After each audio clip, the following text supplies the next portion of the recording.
the four of us got in each other's lives 18 years ago after going through a 2-year Bible study called Christian Leadership Concept. And it was 12 of us. And at the end of it, four of us just said, we can't stop this. So we formed a covenant of kind of truth. What would we do? How are we going to handle this? What's it look like in the good and bad times to walk with each other? And so we committed for 6 months, and we're 18 years in. Hello, and welcome to the Simple Charity Podcast, a show about learning to love generously like Jesus. Today on the show, we have Rick Steinberger for a truly surprising conversation.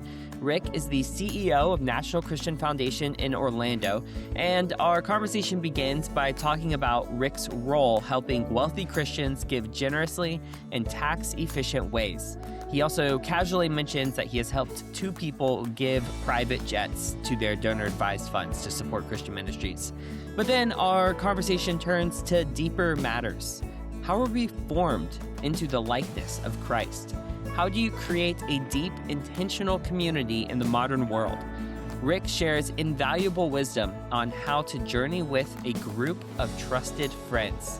He himself has journeyed with a group of friends for over 18 years, meeting weekly to talk about how they're doing and to train their souls to focus more on the other than the self.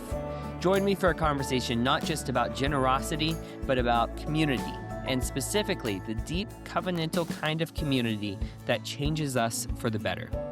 This is your podcast, so as always, send me your thoughts, questions, and suggestions at brian@simplecharity.org.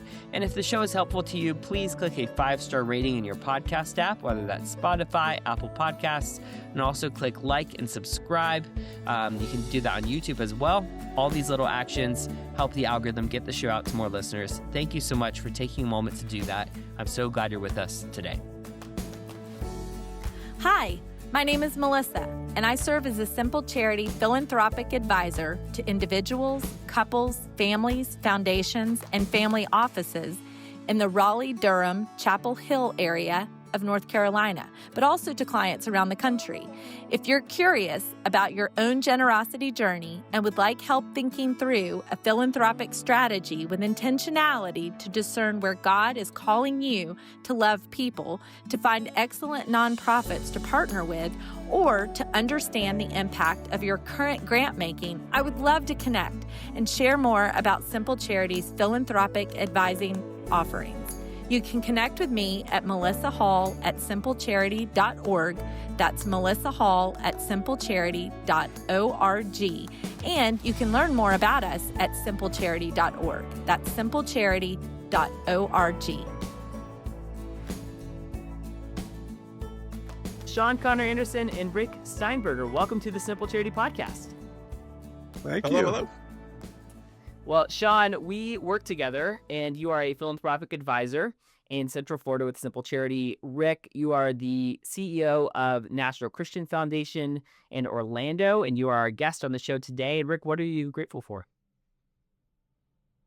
Today, I am grateful for God's beauty outside. And going up before sunrise, going out, little drizzle. Went and had a lovely workout and some quiet time. So just grateful for the small moments. Rick, are you often up before sunrise? Yes. Early I'm riser. a 5 a.m. kind of guy. Oh, wow. I have a lot of respect and admiration for people like you, even though I don't share that. I did get up at 6 today, and that's me. That's my growth edge, is getting up at 6 and getting a good start on the day. Yeah. Sean, how about you? Are you an early riser too? I like to think I could be. Okay. We're on the same boat. But yes, my children 10 and 7 have a knack for really pushing that boundary on bedtime, which then pushes my finishing up the day and decompressing time and later into the evening. And so, yes, I think someday I will be an early riser. I believe that by faith. But so far that has not quite transpired. That's not quite that. Yep. I get that for sure. Yeah, my kids are 5, 3, and 1, and so and my middle child is up every day at 5:30. So he's the most Mm. early rising of the five of us. Um, well, I'm really excited for this conversation, Rick. You are, as I said, the CEO of National Christian Foundation in Orlando. And for those who don't know, can you just give us a quick overview of what NCF does and how you promote biblical generosity? And I will say that we are recording this on Giving Tuesday, which is a fun day to have a Yeah. conversation around biblical generosity and how it is an expression of Christ-like love. But yeah, give us an overview. Who is NCF? Well, let me just ask you this before I get started. What did you guys give to this morning? So on Giving Day, anything yet? Uh, I have not given to anything yet. That is my honest answer. That's a great question, though. I'm waiting for the end of the day to sort through the 20 emails I've gotten from various nonprofits. Well, I know. I go ahead. So Oh no, I was just gonna say I've got my list. I just haven't sat down to start sending in process. my e-gifts yet. But yes, so I work with an organization called the And Campaign, Mm, which educates and equips Christians for civic and cultural engagement. So I know I'll be giving a gift in that direction. All Access is on that list. sure. Several others, but yeah, definitely gonna be filling out some donation forms online today. Oh, that's awesome, guys. That's good. I think, you know, the two aspects to NCF. One is the just the tools, the great world-class financial institution we are in helping people um, manage their generosity, their philanthropy through the most efficient tax that you can actually do. So, but the other thing we do is we lean into their journey along the way. So we like to say that we're gonna, first of all, people will come to us to this is their financial generosity, okay, uh, and their financial generosity is to tax efficiently give their money. Then we begin. Where our purpose is to build a relationship with them in a community to continue to help them unpack the whole generosity of Jesus, why it matters. So it's what we see as we get past that financial uh, conversation, and then there's the money sitting. It's a donor advised fund for those of you that might listen to this and don't know. So we're a donor advised fund model. And Rick, Um, what is a donor advised fund? it's part of the code that allows people to give money. They can give stocks, appreciated stocks, or they can give assets like privately held interest in businesses and real estate. Since I've been on board, we've had 2 jets given that were liquidated, and so just a number of things that you That's can awesome. do very creatively. And there's sources of money. So on the transactional side, we talk about like the if you have a pie of all your assets, typically about 5% of it's in cash. And 80, 90% of the people in the country give out of their cash. Um, and not bad. That's not bad. But if you begin to get blessed with more resources, there's ways that you can give this much instead of this much. And because you're able to pay less taxes. So we have 20 plus attorneys at our national office who are tax attorneys and support all of the different very sometimes complex details around those kind of things. But again, the whole reason we're a mission, we're 100% that, and also 100% this. Right. So we just long. The reason I'm there is I was told that they wanted me to come in and minister to their givers. So we have 900 plus families in Orlando that are already in, and we're adding about 85, 90 a year, something like that. And So that's a lot of people to care for, but that's our goal, is to be in community with them and help them think about where Jesus sits in this stack of things that war for their time and their thinking. And uh, I was talking to a friend about it recently that's considering doing a gift, and um, we were talking about, like, okay, so, like, as you can see, look at you guys. I mean, I'm getting older now. So at this point, I'm creeping better and better towards, I think, a position with Jesus that feels more real, because Hmm. we're all terminal. I mean, it seems it could be any moment, or it could be 15 years, but it's not a long way away. So, there's something about, a friend of Hmm. mine, we were talking about this, and he was just rooting on it, and he wrote me a text 2 days later, and he said, "Rick, I've figured out what it is that you experience as you age. It's called he called it terminal lucidity." Hmm. Hmm. So Wow. you become more lucid about, what matters, right? Right. And then if you tie that into what we do, where money, if there's a lot of money in your world, it's difficult. It's more Yeah. difficult almost, because you can't. It's hard to think I could let go. We help people learn where to maybe try to think about a financial finish line, Mm. so they could give everything else, because there's no end to accumulating if that's where you set your heart. Mm.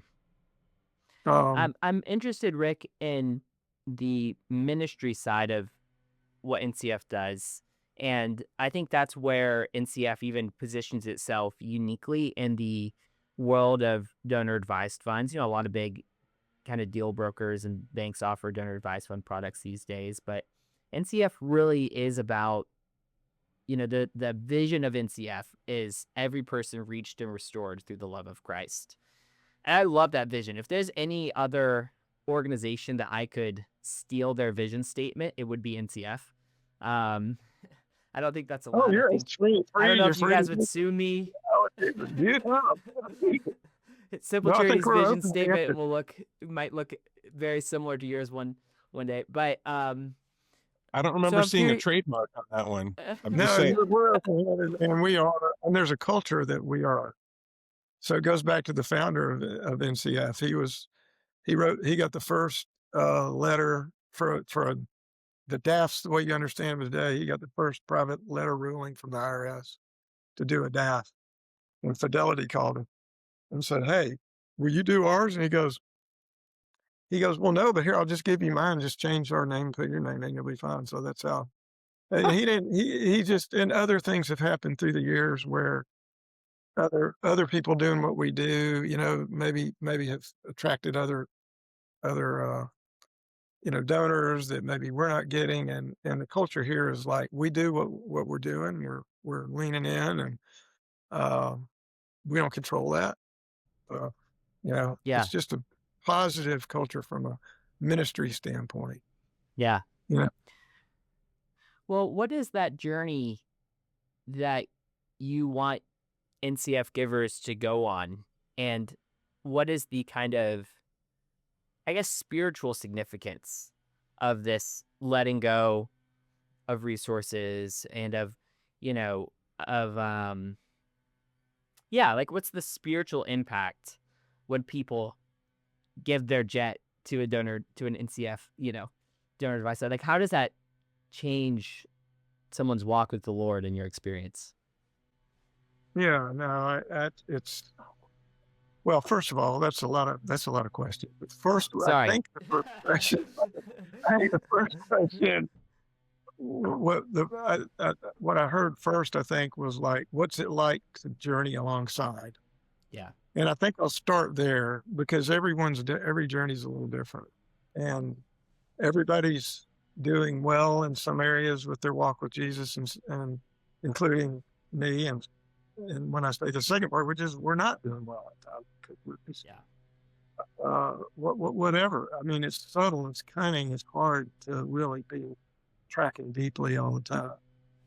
But what I was sitting there thinking, like, what, I kind of asked you that. I wasn't planning on asking you the question where y'all giving today, but like I loaded that in because we woke up this morning and gave a gift to Coalition of the Homeless. It's one we've been studying here in Central Florida, and we visit them 3 or 4 times. We've given a little here and there at the banquet, but we want to do more. We think it's one of the coolest hand up, uh, helpful things happening to people that are really vulnerable and in trouble. Yes. So he's really well. Um, and so I don't know. I just so that question is like what we do. I think we just we ask a lot of questions because you can't. It's hard for me to know where your heart is if I don't hear what you're there to tell me. So when I was in training, uh, my I came in. My background is finance, entrepreneur, stuff like that. So always very probably selfish that I want my business to win over other businesses. Very kind of controlling. I mean, all that kind of stuff. And I had started gradually moving towards more of a of a of a growth from all about me to more about others and community. And I was already on that journey when NCF found.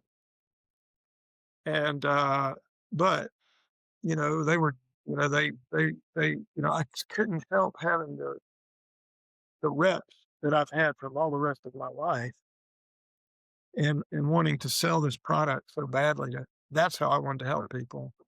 And, they're saying, Rick, no, you just don't. Just listen, ask questions. Don't, you've got to get to know, you got to build a relationship with people, uh, even understand if, what it is they're really dealing with in their own walk. And so it was a big shift for me, but that's kind of how we do it. And, always, you know, like even before I got on this podcast, it's just when I'm going into a meeting or as a relationship on offer, I'm just like, Lord, show me what you tell me, let me hear where their heart is. Reveal what you think I need to bring to the table, Hmm. Uh and so I've had, 2.5 years of doing that now with NCF. And but I can tell you I've had some really bad meetings where I went in and didn't do that well. It just things get sideways and you leave the meeting and go, wow. I'm like, well, Lord, I took that one over in the wrong direction, missed opportunities to help people unpack it's really a control, like what the Lord's put on my heart is really a control issue. And it's not about money. It's about like the money is, the more the money, the more the control issue I think is harder to sort. And so, but whether it's a lot of money or just a lot of control because we want to control our environment, we want to control our kids, we want to control everything around us. It's that I think is the central to our mission is really together, in community, learning that is that's where the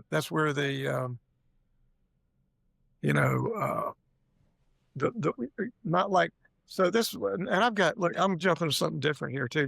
That's good, Rick. No, I'm here for it. I'm Well, just trying to yeah. siphon off the wisdom that you're bringing. Well, I've got it. I think I might have told you, I don't know, but I was so blessed to have 3 guys where the 4 of us got in each other's lives 18 years ago after going through a 2-year Bible study called Christian Leadership Concept. And it was 12 of us. And at the end of it, 4 of us just said, we can't stop this. So we formed a covenant of kind of truth. What would we do? How are we going to handle this? What's it look like in the good and bad time to walk with each other? And so we committed for 6 months and we're 18 years in. Oh my goodness. So That's so awesome. I'm grateful. for me, and I think it worked for all of us by committing to community and that depth of that we did. We've all helped each other along our journey and grown in our faith through that. And so uh, that that's foundational because I mean the gospel is lived out in that way. By yourself,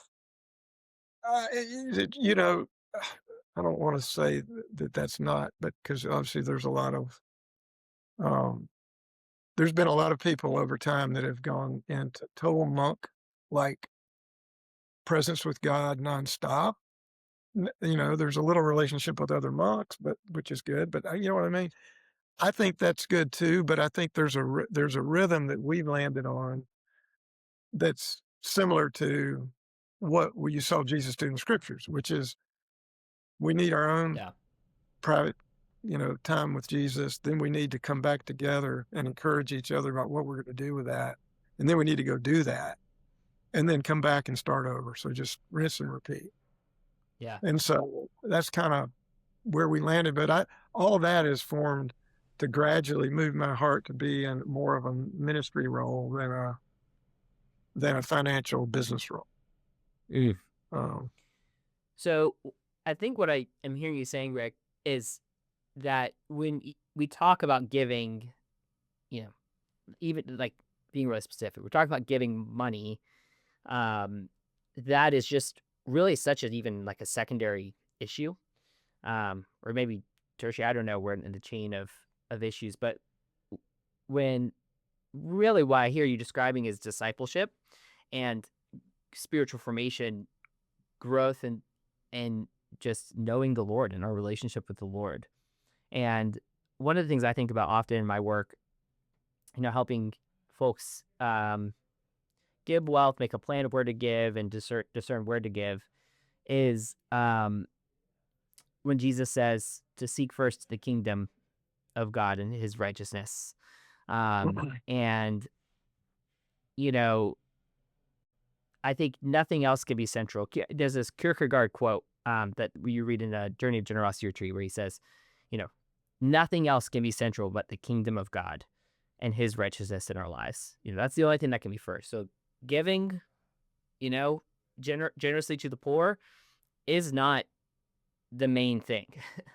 It is a fruit and a byproduct of experiencing the love of Christ, of seeing our own brokenness and sin, receiving the grace and forgiveness of God, being transformed by the gospel, renewed, having our minds be renewed and transformed. It's spiritual formation, discipleship.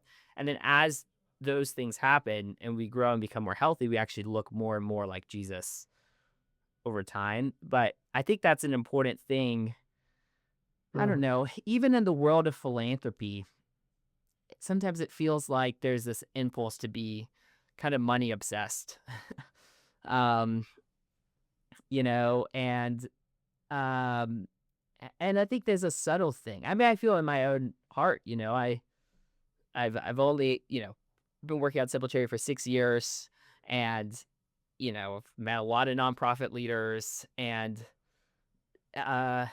yeah, I mean, I just see my own ego, pride, wanting to build a thing that's big, that's, kind of validate my work and my existence through this thing. And it's a good thing to do. It's good to help people try to be generous, and yet the main thing is growing in Christ, and that unlocks generosity. And yeah, so it's just interesting to hear you say this, especially after we had Boyd Bailey on the podcast to talk about his new book. And he also talked about a small group of men providing spiritual accountability for decades as well. So I think you and Boyd have that in common. And honestly, as someone who's, young, early in my career, I don't have that in this season of life. I'm really interested in how to build that, and how to start, where to find people and build, I guess there might just be kind of waiting for the Lord to make those connections. Um, but it does feel like a felt need in my life today. And I think that's true for most people. I feel like, there's a lot of adults in the church who are lonely, disconnected, don't have those kinds of really deep relationships. Well, you know what? You said it well. I think, I maybe there is a little bit of a waiting game, but I think you've got, you're being in community with people, and you could just pray for the Lord, to give you wisdom when you're around somebody that you think you ought to have a conversation about that, Mm, and see if you can get it started. I think it's fine being proactive and not just doing a total waiting game. mm. Um, How did your so group I don't know. I form? mean, go ahead. I was just asking, how did your group form, and kind of what was the catalyst that led to an 18-year long, you know, Yeah. community? Yeah, I mean, since it was 4 of us, we came from 4 kinda different directions, but there was one individual that was central to it, so it wasn't me, and it could be you, or it could Mm, be you, Sean, that's central to a group that you put together. But there was one, that, uh, sort of he was the one that when I moved to town in 2000, I ran into him the day I walked into my office, and he didn't work there. He was there discipling one of the partners that owned the business. hmm, But he knew about me and had been praying about me because I was with this company, they're based in Dallas, and I'd met some people from Orlando, and they said, "Man, we gotta pray for Rick." It's because my faith was kind of, growing over the 4 or 5 years previous to when I joined this company. It's the only time I worked for somebody else in my life. That and this job. The only time I worked for 'em. But, but anyway, it was just, amazing, and he just looked at me and he said, or somebody said, "Hey, you need to meet Kent Sturkey." And I said, "Okay." So we met Kent. You guys know Kent? Have you met him, No. Sean? Anyway, and I The go, name I know by name and reputation. yeah, so I go, "Yeah, hey, Kent." He goes, "Man, been praying for you, so excited for you get big, you guys be moving to Orlando." Uh, we were we were, just, I don't know, didn't expect the immediate love and connection we felt from Kent. And, Kent and I both shared a desire to run marathons. We've both been running marathons. So we started running marathons together, and he started leaning on me to go into, uh, cross-cultural mission. And, he did things to me like he said, "We're running, forever, right?" He's asking my story. I'm giving my whole story and stuff. And he was running this thing where about 250 men got together every week in the church, and somebody would come up and share their story. And he said, "I want you to share your story." And I said, "No, I've only ever shared that with you." I mean, I'm not getting in front of 250 people. I mean, you got the wrong guy. And he said, "It's like I don't have the wrong guy." Hmm. And he wouldn't let me off the hook. And so he got me to do that. And he's that guy. And so he's like a discipler, Pied Piper, and we became dear friends. And my daughter picked him as her godfather and all that. So we got super close. And and then we ended up in this CLC class and started doing mission trips. And through that, there was 2 other relationships that began to grow. And and then Kent stopped what he was doing at the church and went on sabbatical. And when he came back, he said, I just feel like God's telling me that the 4 of us need to get together and form a covenantal relationship." And so we all said, "Let's do it." And it was a one pager. There was no masks. You had to share everything and financials, the whole thing. You had to share every single part of your life. And we met in each other's homes on Monday evenings because we all had kids at home at the time. We met on Monday evenings. That we'd spend 3 hours at our home. We did it Oh my gosh. religiously 3 every hours Monday night, weekly? weekly on Monday nights, because we would go in and we would, because some of us were traveling for work and stuff, and Monday was usually a day we could all be together. 3 But hours weekly. we That's would break. That was how we did it initially, and we yeah. did that while we had kids at home because their kids were, they were, they were all. We'd have to sit and have dinner with the kids, and at dinner we would talk and pray and laugh and get to know the kids, and then that would be So the over. whole families are together, all 4 families. No, at that point it was just the Oh. guys going with Oh, okay. whoever. We would change the host house each time. So we became surrogate uncles to all these kids. And, Got it. as they got older, we vetted people they were dating, stuff like that. We were ridiculous.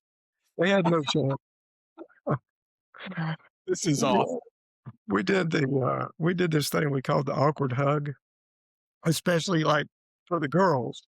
If they were going to go out with somebody and they were bringing them, and that person was going to come pick them up at their house, we'd get there early. And then they'd walk in and we'd do this long, hard, awkward hug on them and see how they responded. So, yeah. So they had to kind of get through our gauntlet in order to date our kids. But we just had fun, so much fun. And so we're still doing it. And Hmm. we have, I think there's, once we were in it for 4 or 5 years, we said, we've got to get more people to do this. So we started talking to other groups. And I think there's 5 active right now in the city that are doing what we did. So it's not a big numbers thing. It takes a while and it takes commitment and, prayer and just that the right people come together. But Kent was the kind of like our prayer warrior. He did all that and then said that the Lord told him to specifically ask the 3 of us. So we were like, well, we can't say no to that. So we tried for 6 months and here we are. But I would highly recommend praying about it, thinking about it, try to do it. Just have your antenna up when you're around people. And then if you get going and it's a false start, do it again. Because we've had some groups like that have done that too. Or you get 4 together and it's pretty obvious that one's just not engaging or something, not really doing it, and it's okay. It goes to 3, and then you find a 4th if you want. But we found the 4 number was good. It's like Jesus and his inner 3, but we anyway. I'm going too deep on that, but No, you're not, Rick. I it feel is formed. Go ahead. I have a sense that this is the thing that that the Lord wanted us to talk about on this podcast. Because this is a podcast about how to love generously like Jesus. And back to what we were just saying is that actually the foundation of that is just being healthy, being spiritually healthy, and healthy things grow.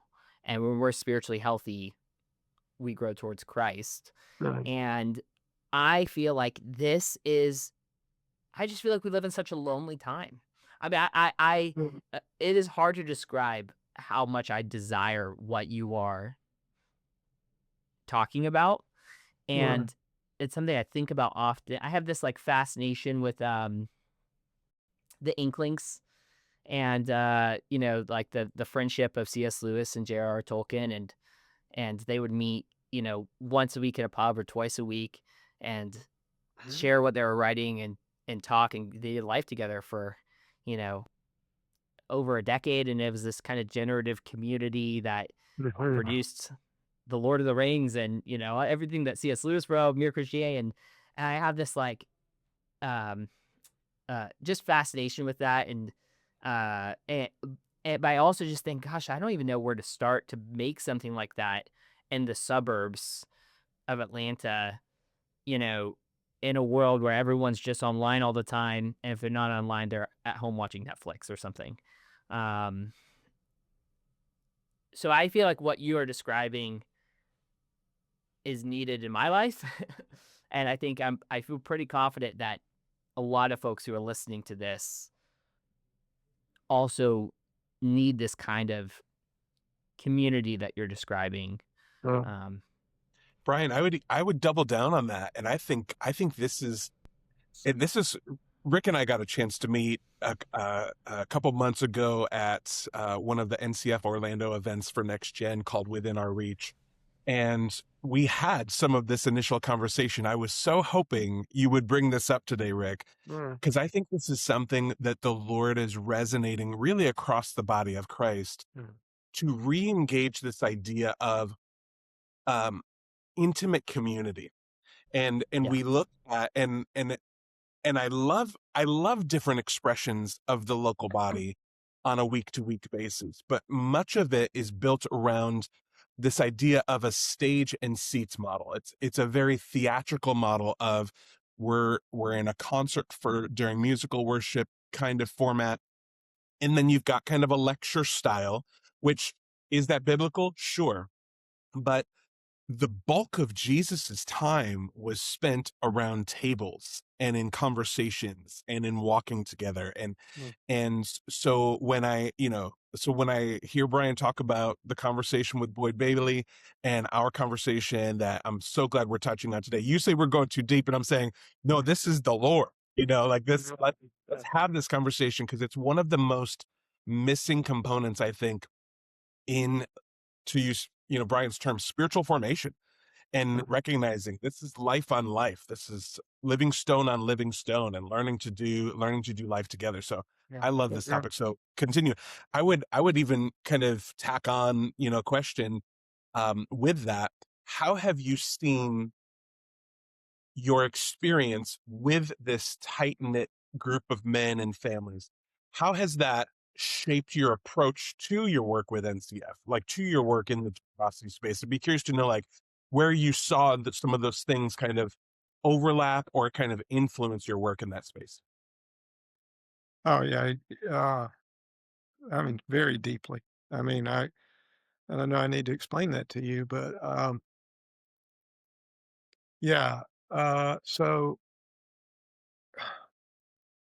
like, there's self and others, right? So, there's the theology of self, I guess, is what you gotta unshackle from somehow, and so, lots of reps in community with people you trust help you to move closer and closer to that kind of living. And then which really what we marvel at is we know we've all are well, I got a couple ways I think about this. Our trend line is been slightly better over time. Now it's a lot different. It's just so long that we've been doing this. But the trend line, by the trend line, I mean closer to Jesus, closer to God, calling on the Holy Spirit. Uh, the generosity in that, to me, is that I wake up more than I ever have, getting out, trying to get me out of me and thinking of others. And those three guys have helped me get there.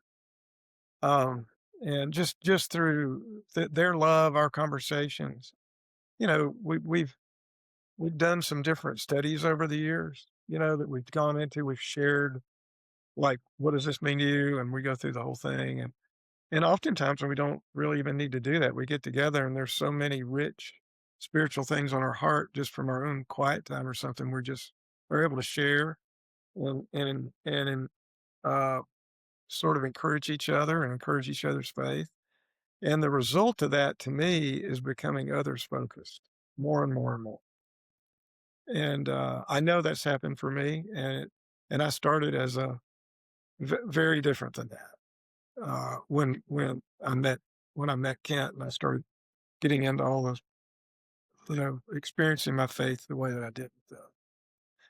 Um, and so community to me is the thing, like it's the thing that, and it's messy and takes a lot of time and commitment, Um, but it's the thing that is the kind of it's the it's the like what's his name? Long and Beanies in the same direction. Like just the Yeah. more that you're in going give me his name. Eugene That's bad. Peterson. Yeah. Eugene Peterson actually quoting Nietzsche, I all but unfortunately. remember But to say I yeah, it was love originally Nietzsche. But I we'll love I forget. mean that guy, think about just how on point he's been theologically his entire life, that he was his entire life, just the truth. But he was a real relational focused guy. Uh and so but that's kind of where it goes because and I would say the health benefits, I just for me, from being an entrepreneur and kind of trying to control all the outcomes, just being able to realize that there was a way to live life without 80% of it being anxious about was I going to perform.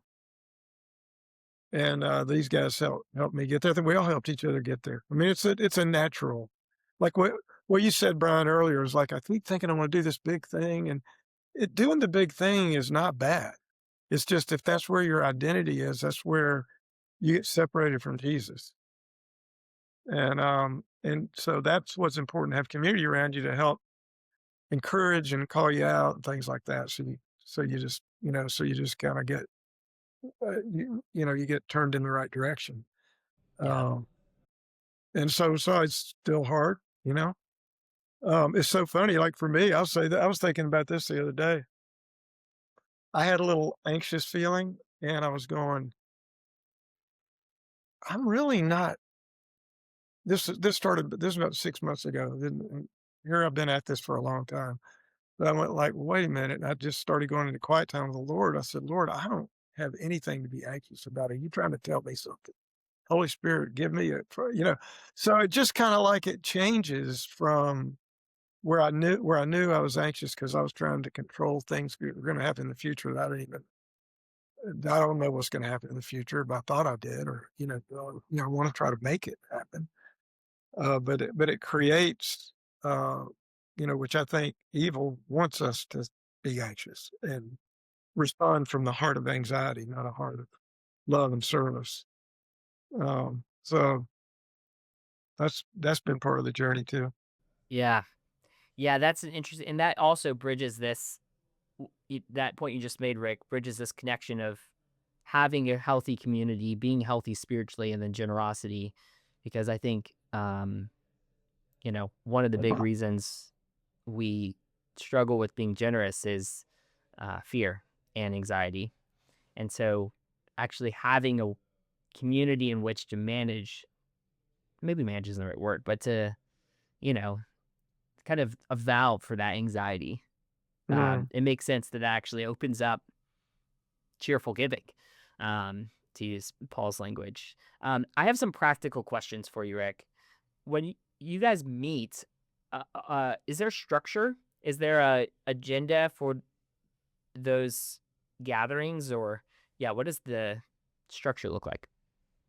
Yeah, I mean, we started out. It was just we would do updates with each other, and the updates would include our family, our work, and our faith. And what's happening in all three of those areas. And then it gradually it moved over time to where we would actually use some. We'd be reading a book together, and we talk about how that's informing as we got farther along. And then I'd say over the last 7 8 years, we've moved. I would say it's it's family, work, faith, and what do we want, and what's the outcome of that faith, and all of doing so many reps on all this stuff, right? What's our outcome? What's flowing out of us? So that gets back to generosity, and so it because a generous heart gives freely, and so scatters. Like what's that psalm, or I think it's a proverb or somewhere. It just scatters shockingly. Mm.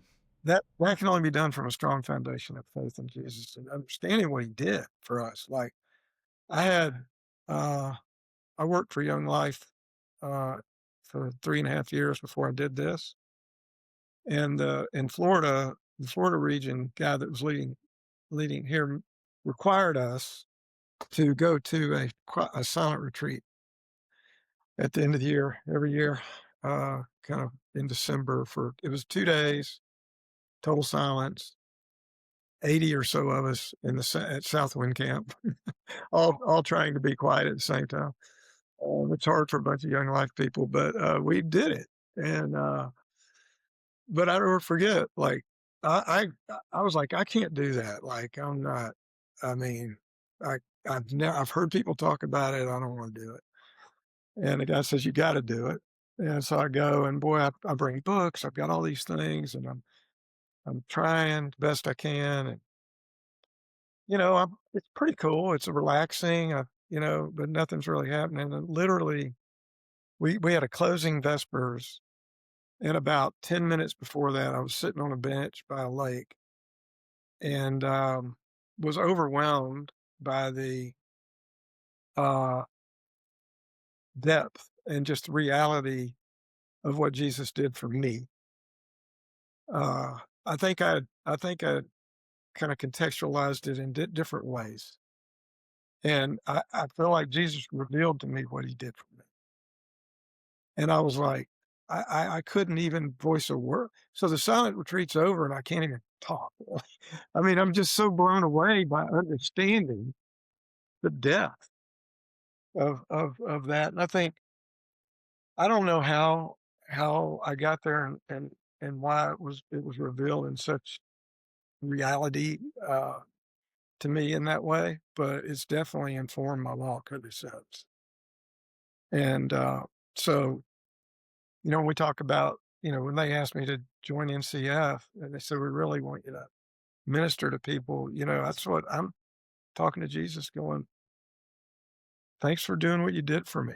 Help me help others do what they need to do, feel to do what you did with me." I mean, it's just, it's amazing. And so, like, if mm, if people we talk there's so much Christianese in the scriptures that we just rely on, and it's not bad. Like, we rely on some of the truth, and some of it's hard, and we don't talk about that as much because it's too hard, but it's all good, and it's always a good outcome. But the pivotal key piece of Jesus coming for us, and the deep rich and the generosity and what he did for us. Um, there's the response. I read a book shortly after that on humility, and I thought, like, yeah, like, I think I've been pompous in the way I've thought about what Jesus has done for me. I've not been humbled by that. Mm. And so that humility it's the first and should be the response all along. And from a humble position, that's where you can help and serve others. Yeah. Uh, so Um, your group, Rick, did you have you guys met in person for 18 years? Is it local? Does everyone live yeah, yeah, close? we're local, Oh and my gosh. we're It's just so awesome. okay. So we came from Kent, went to the National Prayer Breakfast Mm. when he was on his sabbatical, and he ended up at a table sitting next to a guy from Annapolis that had done this, started it 20 years before we did it, and he basically looked at Kent and he goes, "Kent, do you have any men in your life?" And Kent goes, "Yeah, I got a lot of men in my." I mean, Kent's like a Pied Piper discipler guy. "Yeah, I got a lot of men."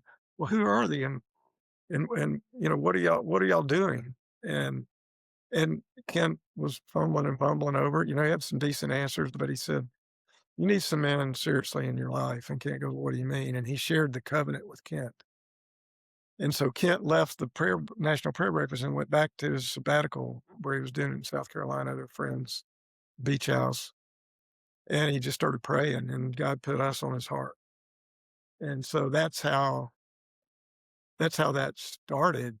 And that group is still going.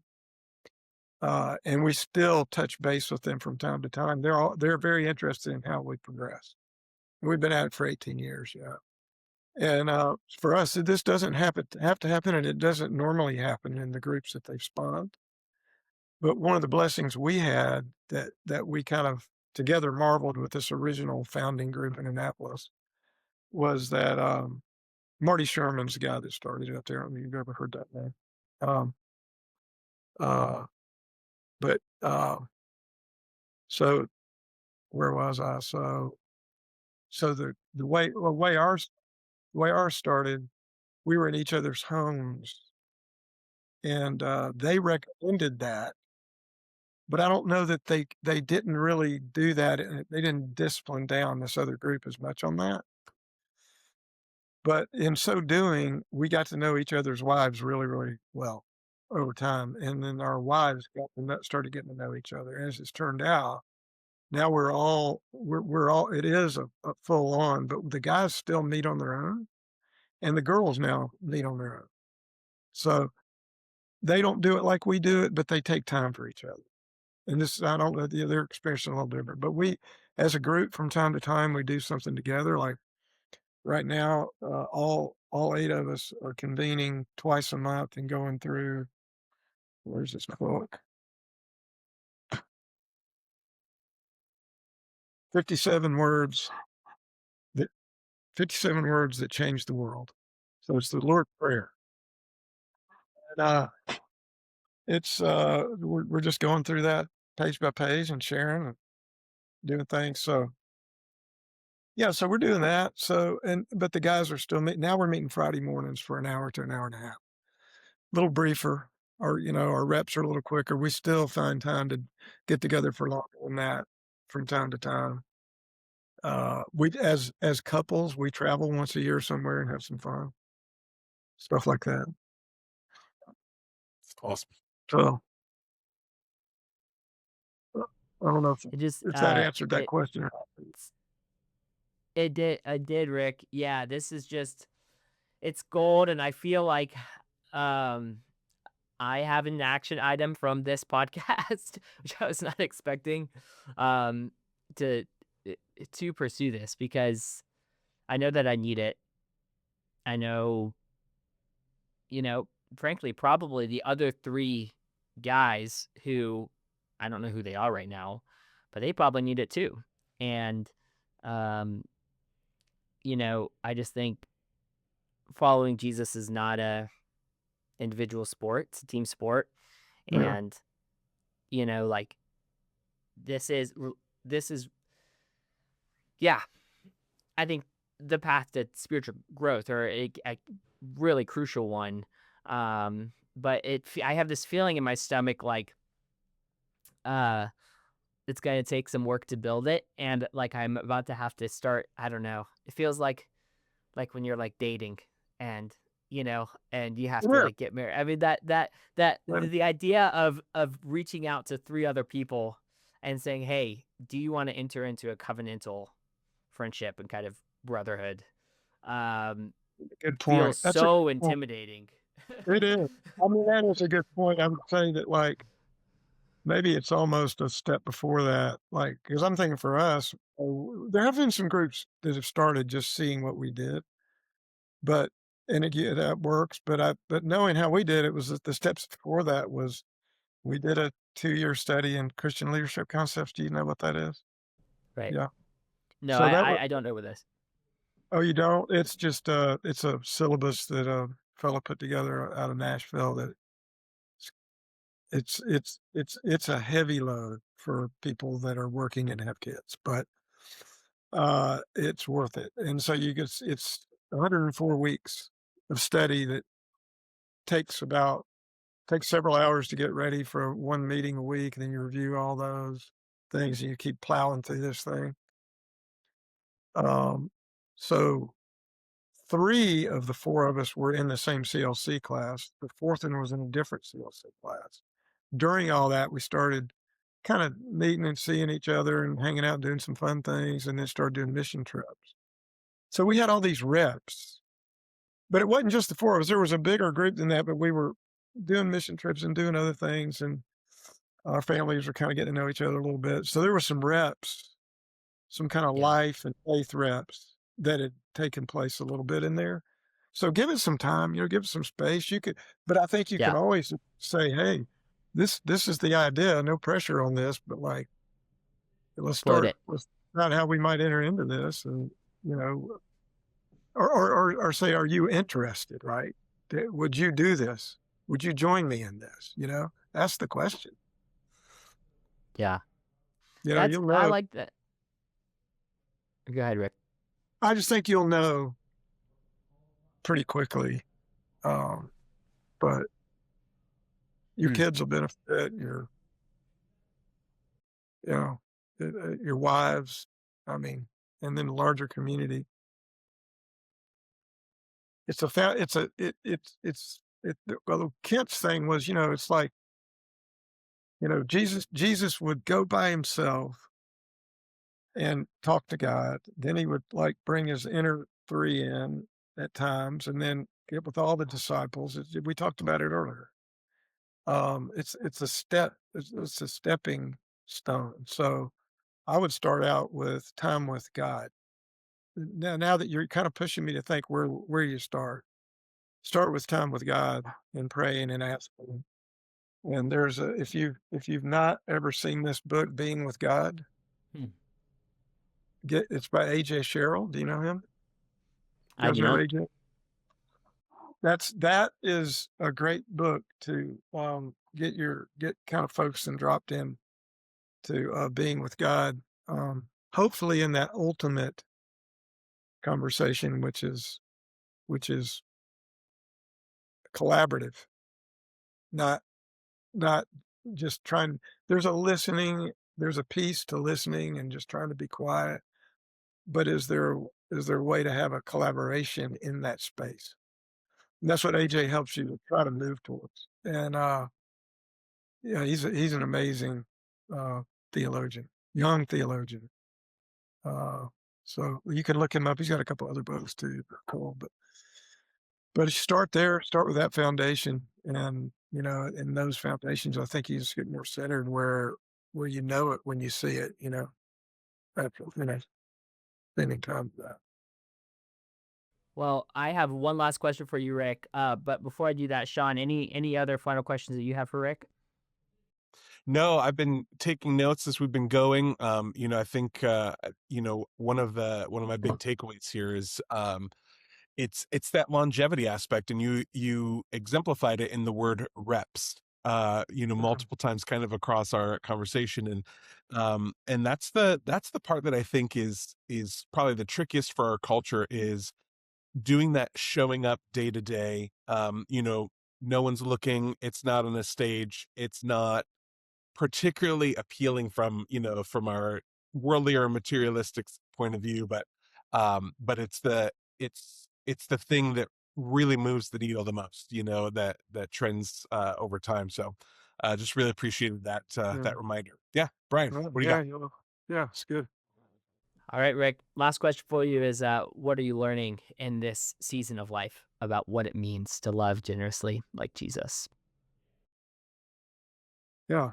I think we kind of touched on it a little bit today, but season of life is a good way to ask the question because I am pretty contemplative right now because of the season of life. I mean, I feel great, and I don't know, I don't know when life on Earth's going to end and all that, but I I would just say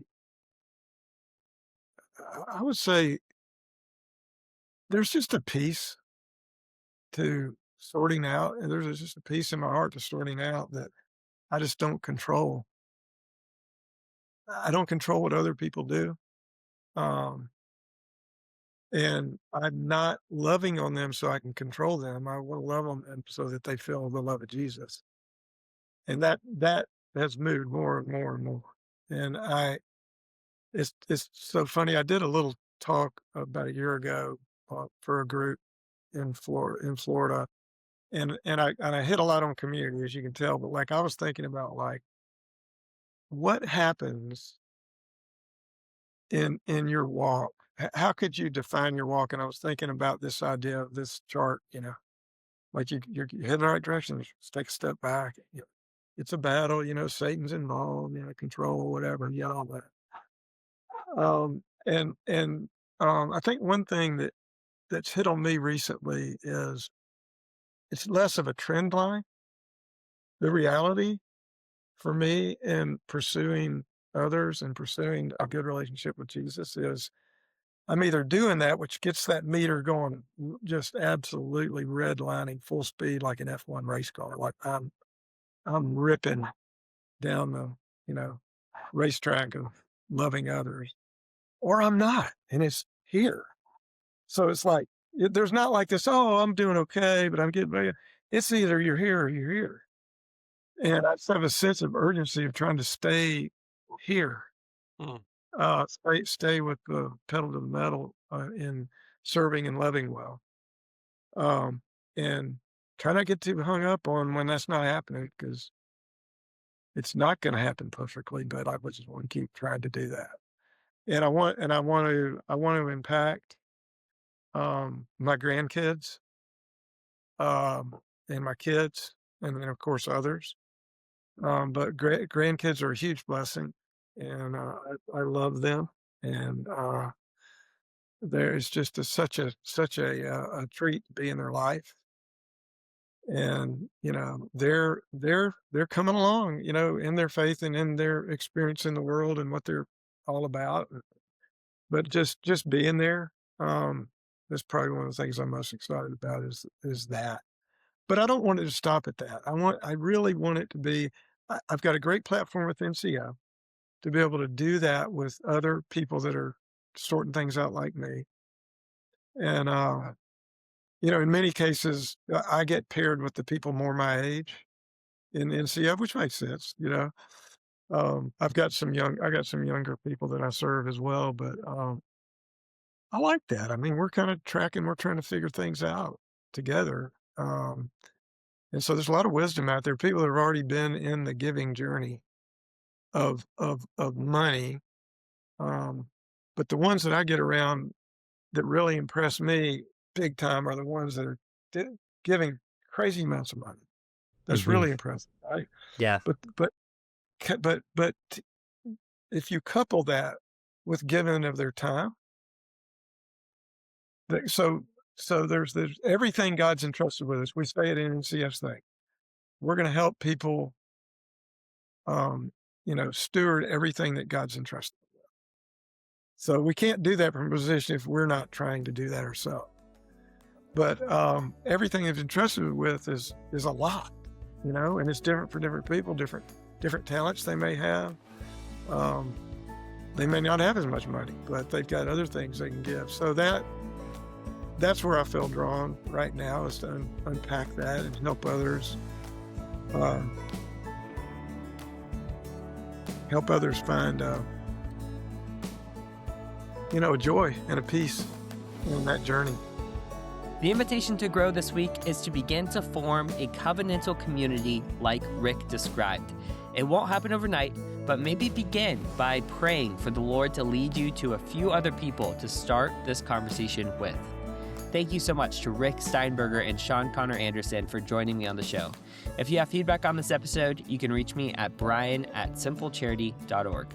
Next time, a conversation with the CEO of Love Justice International about their innovative and highly effective approach to disrupting global human trafficking. I hope you join me as we continue to learn to love generously like Jesus. Have a great week. See you next time.